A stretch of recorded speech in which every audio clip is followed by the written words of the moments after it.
And if you have to purchase something from a shop, they prefer going to a shop which was owned by a person sporting a beard and wearing a cap.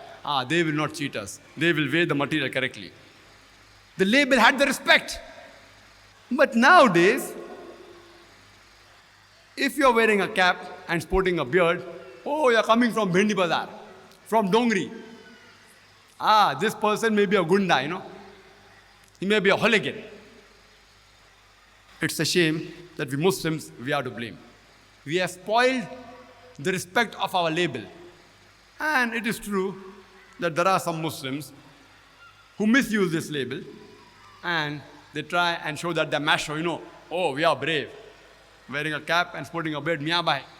Want to dadagiri, want to go around and show that we are macho. There are a few of us who have spoiled the name.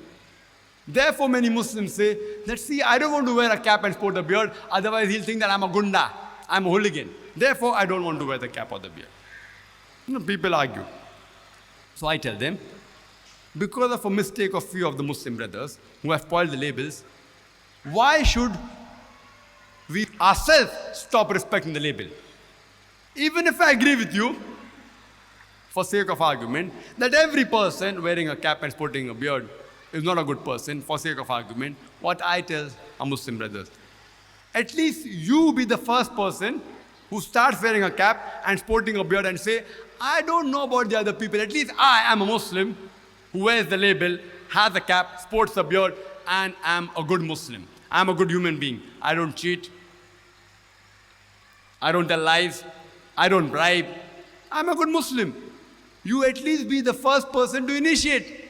Tomorrow there'll be 10 people, there'll be 100 people, there'll be 1,000 people, and inshallah, once again, the respect for the label, the cap and the beard will be restored. We cannot give this argument, because, if we wear the label, people think that we are bad, we are hooligans. We have to change the society. We have to bring back the respect which our label has lost. And there are many Muslims who are apologetic, who are afraid to identify themselves as Muslims. You know why?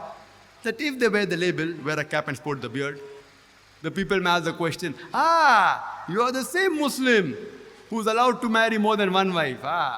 Oh, you are the same Muslim who is circumcised. The same Muslim who does not have alcohol, who keeps the woman in the veil, who subjugates the woman. So they're afraid to identify themselves as Muslims. I'm asking a question, that if the area is notorious, an area which is notorious, there are gangsters living in that area, a normal human being will be a bit afraid to go in that area. But suppose if you have a machine gun, and if you know how to operate that machine gun, will you get scared? Will you ever get scared to go in an area which is controlled by gangsters? No. You have the stun gun with you, you have the machine gun, you know how to use it. Similarly, if every Muslim knows the reply to the common question asked by non-Muslims, no Muslim will ever be shy or afraid to identify himself as a Muslim.